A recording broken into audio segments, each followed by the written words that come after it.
बिस्मिल्लाहिर्रहमानिर्रहीम, अस्सलाम वालेकुम नादरीन। आप यूट्यूब चैनल देख रहे हैं, मैं इमरान खान हूँ। नादरीन, इमरान खान वो वाहिद आदमी है मौजूदा सियासतदानों में जिस पे जितनी सख्ती हो रही है वो उतना ही मजबूत होकर खड़ा हो जाता, उतना ही ज़ोरदार जवाब देता। और ये जवाब इमरान खान साहब जो हैं पाकिस्तान की मिलिट्री एस्टेब्लिशमेंट को देते हैं। अब जो इमरान साहब का जो रिसेंट एक ट्वीट है उसको अगर आप पढ़ें तो आपको आइडिया हो जाएगा कि ये तो ऐलान जंग है। ये तो इमरान खान साहब वो बातें कर रहे हैं जो नॉर्मली सियासतदान करने के बारे में सोचते भी नहीं हैं। पहले आप सुने इमरान खान ने कहा क्या, ये बहुत इंपॉर्टेंट है। इससे आपको आइडिया हो जाएगा कि इमरान खान के साथ हो क्या रहा है और इमरान खान साहब का अपना मूड क्या है। ये जितने लोग कहते हैं ना कि डील शील ये वो, हाँ ये जरूर है कि इमरान खान ये एस्टेब्लिशमेंट के साथ चाहते हैं कि बैठो बात करो, निकलो इसमें से, और ये जो आपका गंदा किरदार है इसको बंद करो। फिलहाल ये नजर आ रहा है। लेकिन इमरान खान साहब किसी से भी डील नहीं कर रहे फौज के साथ। डील करने वाला आदमी ऐसी जुबान इस्तेमाल नहीं करता। ये जो लोग कहते हैं ना कि फौज की इमरान खान साहब दोबारा जाके गोद में बैठना चाहते हैं, या जो लोग इस तरह की बातें करते हैं कि जनाब इमरान खान साहब ये चाहते हैं कि फौज उन्हें दोबारा से इक्तदार के अंदर ले आए और उन्हें वही वाली सहूलत मिल जाए जैसी उनको माजी में थी, तो ये नहीं है, ये बात ही नहीं है। उसकी वजह ये स्टेटमेंट है। इस तरह की स्टेटमेंट देने वाला आदमी कभी भी दोबारा, ऐसा नहीं है कि वो फौज से सहूलतकारी चाह रहा हो। ये स्टेटमेंट वो आदमी देता है जो ये चाह रहा हो कि निकलो बीच में से, यानी मेरा मुल्क है मैं चला लूंगा, भाई हम मुल्क के मालिक हैं, तुम जबरदस्ती आके तुमने हर चीज पे कब्जा किया हो। तो ये इस तरह की सोच वाला आदमी ये बात कर सकता है। अब जरा ये देखें आप, पाकिस्तान में इस वक्त मार्शल लॉ नहीं आसिम लॉ नाफिज है। ये डील करने वाला बंदा ये बात करता है। इमरान खान साहब के अपने ट्विटर हैंडल से ये लिखा गया है, मुल्क में आसिम मुनीर का कानून चल रहा है और आईएसआई उसे तहफ़्फ़ुज़ दे रही है। जो चीज आसिम मुनीर को ताकत देती है वो इस मुल्क का कानून बन जाता है। आसिम मुनीर अपनी ताकत के लिए मुल्क की हर चीज की कुर्बानी देगा। ये आर्मी चीफ फौज की बदनामी करवा रहा है जैसा कि याह्या खान ने किया था। कैटेगोरिकली इमरान खान साहब ने कह दिया कि जो मौजूदा पाकिस्तान का field marshal army chief Asim Munir साहब हैं, इमरान खान साहब ने क्लियर कर दिया कि ये एग्जैक्टली याह्या खान ने जैसे फौज की बदनामी करवाई थी वैसे ही ये वाला आर्मी चीफ भी फौज की बदनामी करवा रहा है। इस वक्त सेनेट, कौमी असम्बली, वजीर आजम, सदर सब गैर कानूनी है। एक जाली आईनी अदालत बनाकर हमारी नशिस्तें कम की गई हैं, जो तारीख में कभी नहीं हुआ कि एक जमात की नशिस्तें किसी और को दे दी जाएं। वो आईनी अदालतें जिनमें इंसाफ मिलना चाहिए था, आज वहां आसिम मुनीर ने अपने जाती नौकर बिठा रखे हैं। सिकंदर सुल्तान राजा ने तारीखी इलेक्शन फ्रॉड किया है और उसे तौसीह देकर इस धांधली को तहफ़्फ़ुज़ दिया गया। इस्लामाबाद हाई कोर्ट के जज 7 माह से मेरी अपीलें नहीं सुन रहा क्योंकि इसे भी हदायत आसिम मुनीर से मिल रही हैं। इस वक्त मुल्क में आसिम मुनीर का कानून है जैसे पाकिस्तान इसकी जाती मलकियत हो। मुल्क में अदलिया, इदारे और जमहूरियत को मुनज़्ज़म तरीके से तबाह किया गया है। मिलिट्री कोर्ट्स को कानूनी करार दिया गया और यह इकदाम दरअसल अदलिया की जानिब से खुद अपने ऊपर अदम एतमाद है। मेरी अहलिया बुशरा बीबी को बतौर हथियार इस्तेमाल करके मुझे तोड़ने की कोशिश की जा रही है, लेकिन मैं ये वाज़े कर दूं, मैं मर जाऊंगा मगर कभी आसिम मुनीर की बादशाहत को तस्लीम नहीं करूंगा। मामला आसिम मुनीर का और इमरान खान का है जो इस ट्वीट से साबित हो रहा है। और ये मैं पहले भी कई दफा कह चुका हूं, हम ऑफ द रिकॉर्ड भी सहाफी आपस में बात करते हैं तो बात ये करते हैं कि एक आसिम मुनीर है, एक इमरान खान है, एक पाकिस्तान का सबसे बड़ा लीडर है और एक पाकिस्तान के सबसे ताकतवर ओहदे में बैठा हुआ शख्स है। तो लड़ाई इनके बीच में चल रही है। ये बाकी सारे तो भेड़ बकरियां हैं बीच में, ये बाकी सारे तो लटरम पटरम है। ना नवाज शरीफ कुछ बेचता है, ना आसिम जरदारी के पल्ले कख है। शहबाज शरीफ तो वैसे ही इमरान खान ने का अर्दली है। मरियम नवाज ना 3 में ना 13 में, बिलावल बेचारा कहीं गिनती भी नहीं आता। तो ये सारे फारिग हैं। लड़ाई असल में आसिम मुनीर और इमरान खान की है। ये इमरान खान साहब ने आज इस ट्वीट के अंदर इसको क्लियर कर दिया। उन्होंने कहा कि मर जाऊंगा मगर कभी आसिम मुनीर की बादशाहत को तस्लीम नहीं करूंगा। यह एक कब्जा ग्रुप है जिसने मुल्क पर जबरदस्ती कब्जा कर रखा है। इस वक्त पाकिस्तान में डाकू डफर अलायंस मुकम्मल तौर पर काबिज हैं। 26वीं तरमीम से जजों की खुद मुख्तारी मुकम्मल तौर पर खत्म कर दी गई है। जजेस के अहकामात की कोई औकात नहीं रह गई। एक पुलिस वाला भी जज के अहकामात को हवा में उड़ा देता है। आज दौरान कार्रवाई जज साहब ने बाहर गेट पर मुंतजिर मेरी फैमिली को अंदर बुलाने का हुक्म दिया और बारहा कार्रवाई रुकवाई भी, मगर मेरी फैमिली को अंदर नहीं लाया गया। इसका मतलब है कि पुलिस एहलकार के सामने जज के अहकामात की कोई वक़्त नहीं है। हमारा इंसाफ का निजाम मुकम्मल तौर पर दफन हो चुका है। मुल्क इस वक्त तबाह होता है जब नाअहल शख्स को उस पर बिठाया जाए, कुर्सी पर बिठाया जाए, मुल्क पर बिठाया जाए। आसिम मुनीर मुल्क और मोहसिन नकवी क्रिकेट संभाल कर बैठ गया है। इनकी अहलियत क्या है? मोहसिन नकवी की वजह से आज हमारी टेस्ट टीम 9वें नंबर पर पहुंच चुकी है। जब इस तरह के नाअहल लोग बिठाए जाएंगे तो खेलों समेत हर शोबे का यही हाल होगा। ऊपर से मोहसिन नकवी साहब के बड़े बड़े स्कैंडल्स मीडिया ला रहा है जनाब। वो बता रहा है कोई कि पीसीबी में इतना पैसा उड़ा दिया, ये फलां जगह पे इतना पैसा उड़ा दिया, इनके खर्चों पे अल्ले तल्लों पे इतना पैसा लग गया, फलां फलां होटलों में जाके ठहरते रहे, वहां इतना पैसा लग गया। तो जो बंदे मिलियन बिलियन में पाकिस्तानियों को पढ़ते हैं, उन्होंने देखे पाकिस्तान का हाल क्या कर दिया। फिर वो ये कहते हैं जब नाअहल लोग ओहदों पर काबिज कर दिए जाएं तो ये बहुत खतरनाक होता है कि किसी को बगैर अहलियत सिर्फ ताकत के जोर पर इदारों पर मुसल्लत कर दिया जाए। मुझ पर टॉर्चर बहुत बढ़ा दिया गया है। मुझे 22 घंटे सेल में कैद तन्हाई में रखा जाता है। मैं आपको पहले भी बता चुका हूं और ये कानून है, सिर्फ पाकिस्तान में नहीं, आलमी सतह पे भी। अगर किसी को कैद तन्हाई में डाला जाता है तो ये अदालत के अहकामात पे हो सकता है, क्योंकि कैद तन्हाई आज खुद एक सजा है। तन्हा किसी बंदे को या कैदी को रखना ये एक बड़ी खौफनाक सजा होती है और ये सजा किसी अदालत के हुक्म के बगैर नहीं दी जा सकती, जो अदालत की इंफॉर्मेशन से बाहर इमरान खान साहब को दी जा रही है। वो ये कहते हैं कि 22 घंटे मुझे सेल में कैद तन्हाई में रखा जाता है, किताबें नहीं दी जा रही, हालात हादरा से बेखबर रखने के लिए ना ही अखबार दिया जा रहा है और ना ही टीवी देखने की इजाज़त है। ये ना सिर्फ मकामी बल्कि आलमी इंसानी हकूक की बदतरीन पामाली है। आज जज के हुक्म पर 3 घंटे के बाद फ़कत एक किताब मुझे मुहैया की गई है, जबकि मेरी फैमिली ने गुज़िश्ता 1.5 माह के दौरान कम अज़ कम 2 दर्जन किताबें भिजवाई हैं। जब से जेल सुपरिटेंडेंट गफूर अंजुम आया है, मुझ पर टॉर्चर बहुत बढ़ा दिया गया है। ये तमाम टॉर्चर इसकी सरबराही में किया जा रहा है। हम पाकिस्तान में अमन चाहते हैं। पाकिस्तान में इस वक्त जो भी अमन के साथ खड़ा है, अमन मार्च कर रहा है, हमें इसके साथ भरपूर यकजहती दिखानी चाहिए। आज 7 माह हो गए मुझे अपने बच्चों से बात नहीं करने दी गई है। ये उनका हक है कि वो अदालत में जाएं और मैंने खुद अपने बेटों को कहा है कि वो इंसानी हकूक की बुनियाद पर आलमी अदालत से रुजू करें। वो अमेरिका में किसी से मदद नहीं मांग रहे, बल्कि अपने हकूक के लिए आवाज़ बुलंद कर रहे हैं। जब सदर ट्रंप की हुकूमत आई तब भी मैंने यही कहा था कि पाकिस्तान के फैसले पाकिस्तान में होंगे। ये बात मैं भी आपको बार बार कहता रहा हूं कि ये ज़रूर एक हुकूमत आई है और उसने दावा भी किया कि जनाब हम ये ख़त लिखने लगे हैं या हम वो फ़ोन कर रहे हैं या हमने पैगाम पहुंचा दिया है। और ये चीज़ें उन्होंने ओवरसीज़ पाकिस्तानियों को, बड़े इंपॉर्टेंट और बड़े मोतबर लोग हैं जिनको बताई और उन्होंने वो चीज़ें शेयर भी की।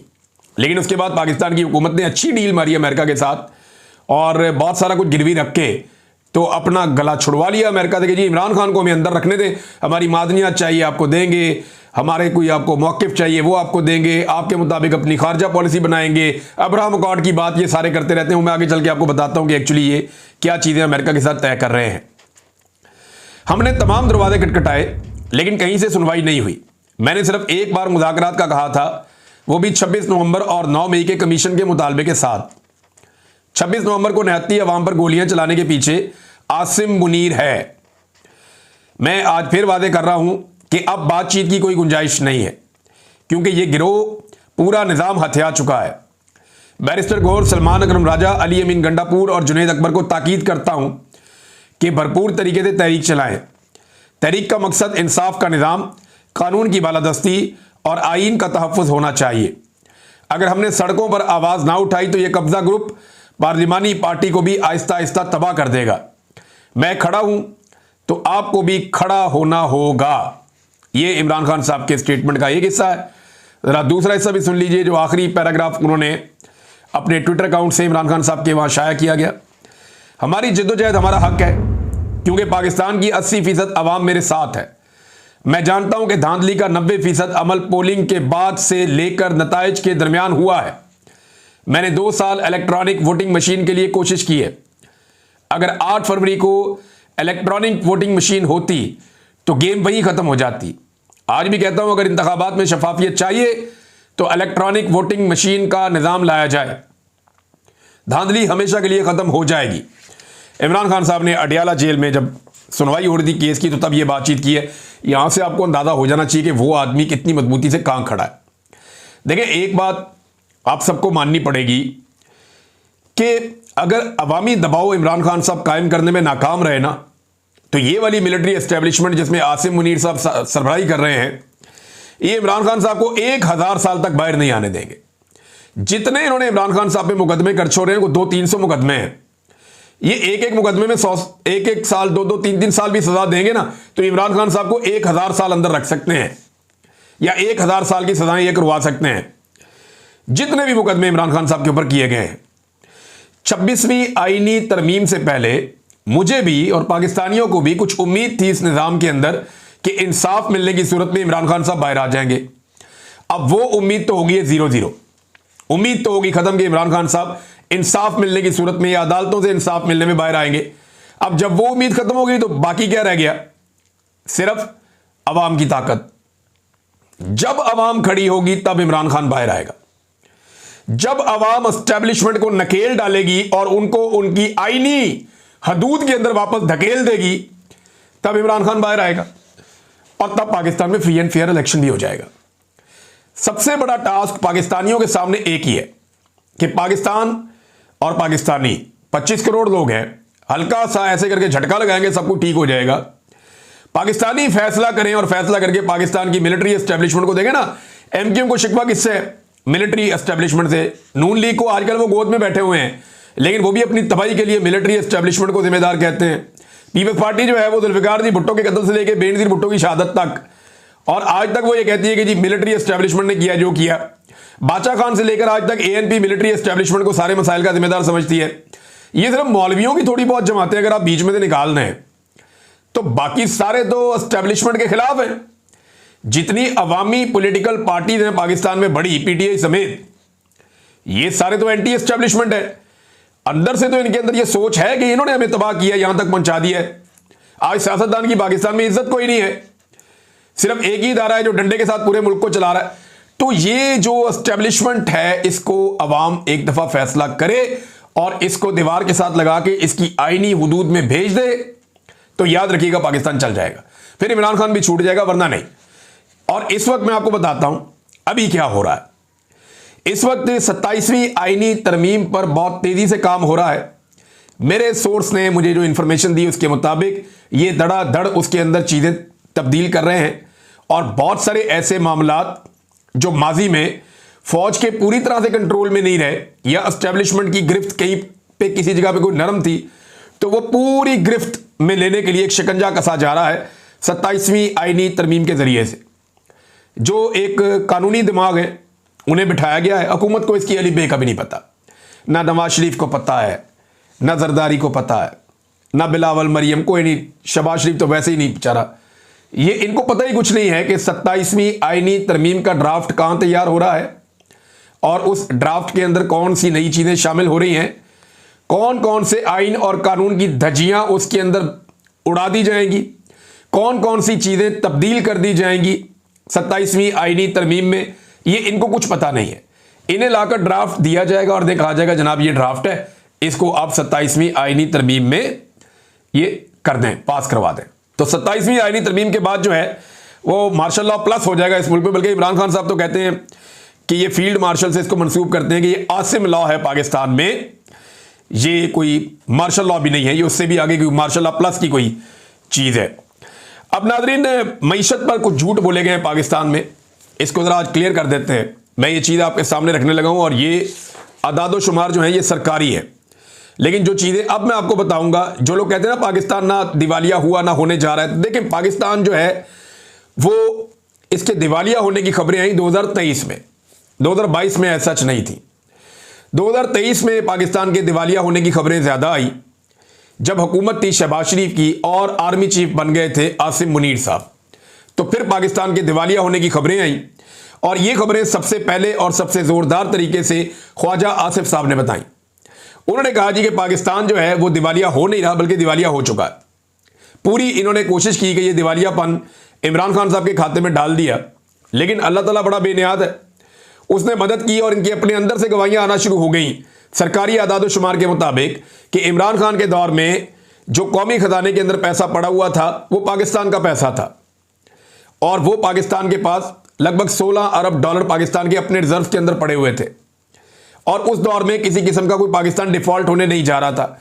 रेमिटेंसेस लगातार बढ़ रही थी, आईटी सेक्टर में पाकिस्तान आगे जा रहा था, रिकॉर्ड पाकिस्तान के अंदर प्रोडक्शन हो रही थी, एक्सपोर्ट्स लगातार पाकिस्तान की बढ़ रही थी, पाकिस्तान में सियाहत जो है उसके अंदर तरक्की हो रही थी, और इमरान खान साहब दुनिया के साथ बेहतर ताल्लुकात बना रहे थे। पेट्रोल की और डॉलर की कीमतें कुछ हद तक कंट्रोल थी, और काफ़ी कंट्रोल था। आलमी मंडी में बहुत महंगा हो गया था पेट्रोल, लेकिन इसके बावजूद इमरान खान साहब ने पाकिस्तान में कंट्रोल करके रखा हुआ था। ये था वो दौर। फिर आसिम मुनीर साहब ने दावा किया जी 1 साल में मईशत ठीक हो जाएगी। फिर इन्होंने कहा जी कि हमने पाकिस्तान को डिफॉल्ट से बचा दिया। कहां गए वो लोग जो कहा करते थे जनाब पाकिस्तान डिफॉल्ट होने जा रहा है? ये बातें की ना आसिम मुनीर साहब ने, लेकिन ये तो ख्वाजा आसिफ आपका बॉस है, उसने ये बात की थी। अब इस वक्त पाकिस्तान के पास जो कौमी खजाने में पैसा पड़ा हुआ, वो पैसा किसका है, ये मैं आपको इस वीलॉग में बताने जा रहा हूं। इससे आपको आइडिया हो जाएगा कि पाकिस्तान इमरान खान के दौर में डिफॉल्ट कर रहा था या अब कर रहा है। और ये अभी झूठ बोल रहे हैं, पाकिस्तान जो है वो बिल्कुल एज पे खड़ा है। पाकिस्तान की मईशत पूरी तरह से तबाह हो चुकी है। ये पूरी सिस्टम, एस्टेब्लिशमेंट, हुकूमत सारे आपसे झूठ बोल रहे हैं। मैं आपको अदादो शुमार बताता हूं, और ये स्टेट बैंक ऑफ पाकिस्तान के जो मजमूई ज़र मुबादला के ज़खायर हैं वो 14.5 अरब डॉलर जून के आखिर तक थे। ये मैं आपको 2 हफ्ते पहले तक की ये रिपोर्ट दे रहा हूं कि ये 14.5 अरब डॉलर थे। अब उससे कम होंगे या थोड़ा सा ऊपर होंगे, इसके आसपास ही होंगे। अच्छा जी, इस वक्त जो पाकिस्तान के पास पैसे हैं ना, ये पाकिस्तान के अपने है ही नहीं। ये पैसे किसके हैं? जरा ये 14.5 अरब डॉलर है, जरा इनका हिसाब कर लेते हैं। सऊदी अरब के 5 अरब डॉलर इसके अंदर हैं जो स्टेट बैंक ऑफ पाकिस्तान में उन्होंने रखवाए हुए हैं, और इस पे सऊदी अरब 4% सूद हमसे वसूल कर रहा है। हर साल हम इस रकम को रोल ओवर करते जा रहे हैं। जब से ये हुकूमत आई है, इन्होंने सऊदी अरब से पैसा लिया हुआ है और पैसा बढ़ा दिया है, और उसके ऊपर सूद देते जा रहे हैं। कर्जा वापस करने के बजाय उसको रोल ओवर करते हैं। 5 अरब डॉलर किसका हो गया? सऊदी अरब का। चीन का 4 अरब डॉलर पाकिस्तान में पड़ा हुआ है, और इसके ऊपर हम 6% से ज्यादा सूद चाइना को दे रहे हैं सालाना। अब 5 अरब सऊदी अरब का, 4 अरब चाइना का, कितना हो गया? 9 अरब रुपया ये आपके पास पड़ा हुआ है दूसरे मुल्कों का, आपका अपना पैसा नहीं है। हालांकि इमरान खान साहब के दौर में ये रेशो और ये मामला नहीं था। वहां कौमी खजाने में पैसे पड़े हुए थे पाकिस्तान के। 3 अरब डॉलर आपने यूएई का लिया हुआ है, तो ये मिला के हो गया 12 अरब डॉलर। कोई 1 से 1.5 अरब डॉलर आपने इकट्ठा किया हुआ है दूसरे बैंकों से, जो प्राइवेट बैंक्स हैं बाहर, इन लोगों से आपने पैसा इकट्ठा किया हुआ है, और भारी सूद के ऊपर आपने ये पैसा लिया हुआ है। पता नहीं कौन कौन कमीशन खा रहा होगा इसमें। तो लगभग पाकिस्तान का, चले बहुत कम भी आप लगाएं तो 14.5 अरब डॉलर के जखायर में से लगभग 13 अरब डॉलर के जो जखायर हैं वो पाकिस्तान के अपने पैसे है ही नहीं। वो लोगों से मांग मांग के रखे हुए हैं, कोई सऊदी अरब से, कोई चाइना से, कोई यूएई से, कोई किसी और बैंक से। ये पैसा आपने मांग के रखा हुआ है। 13 अरब डॉलर आपका अपना है ही नहीं 14.5 अरब डॉलर में से। तो क्या पाकिस्तान जैसा एटमी पावर मुल्क सिर्फ 1.5 अरब डॉलर का मालिक है? ये तो इमरान खान साहब के दौर के मुकाबले में 10% भी नहीं है। तो मईशत का इन्होंने कर दिया सत्यानाश। पाकिस्तानी पैसा ले लेकर पाकिस्तान से बाहर भाग रहे हैं। बेशुमार पैसा पाकिस्तान से बाहर शिफ्ट हो चुका है। यूरोप में, अमेरिका में, बरतानिया में, खलीजी ममालिक में पाकिस्तान का पैसा धड़ाधड़ जा रहा है। और पाकिस्तान के अंदर इन्होंने पाकिस्तान में किसान को भी तबाह कर दिया, पाकिस्तान के अंदर मजदूर को भी तबाह कर दिया, मईशत पूरी तरह से बर्बाद कर दी। ये है वो पूरी कहानी मईशत की, जो ये झूठ बोलकर आपको बताते हैं कि जनाब हमने डिफॉल्ट से बचा दिए। अब ये मुल्क चला कैसे रहे हैं? जाली बिल भिजवा के। हर बंदे से 1 यूनिट के बदले 3 यूनिट के पैसे लेते हैं। ये बेशुमार पैसा आवाम की जेब से निकालते हैं, गैस की मद में, बिजली की मद में, पेट्रोल की मद में, महंगाई की मद में। और महंगाई की मद में आप ये देखें साथ साथ माफिया को भी खिला रहे हैं। ये इक्तदारी माफिया के हवाले कर दिया है इन्होंने। मैं आपको साबित कर देता हूं, पहले चीनी वाला माफिया देख लेना आप।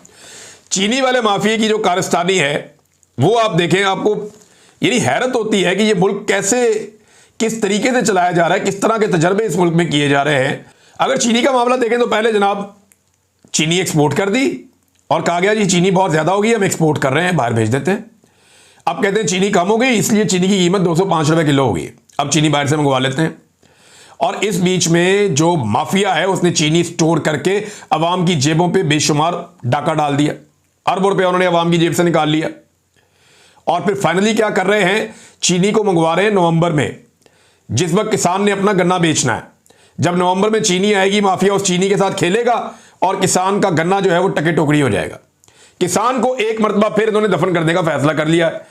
और साथ ही अगर आप देखें कि इस वक्त तेल के साथ क्या हो रहा, आलमी मंडी में लगातार जो तेल है, ये खाने के तेल की बात कर रहा हूं मैं, कुकिंग ऑयल, इसकी प्राइस आलमी मंडी में लगातार नीचे जा रही है, हत्ता के 24% तक नीचे चली गई है।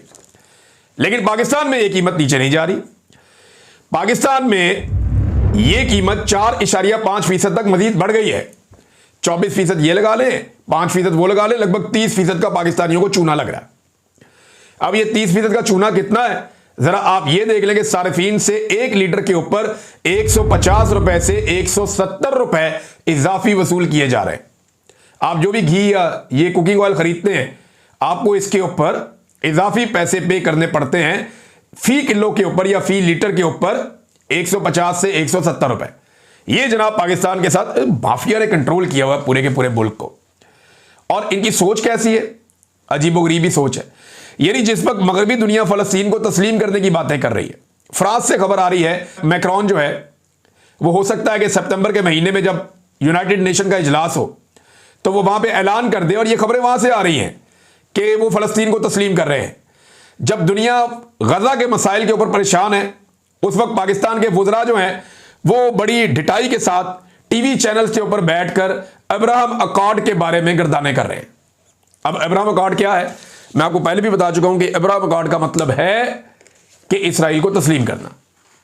अंदाजा कीजिए आप, दुनिया को फलस्तीन की फिक्र है, दुनिया को गजा के शहरियों की फिक्र है, और पाकिस्तान को अब्राहम अकॉर्ड की फिक्र है।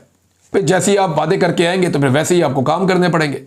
अब तक के लिए इतनी, अपना ख्याल रखिएगा, अपने चैनल का भी। अल्लाह हाफ़िज़।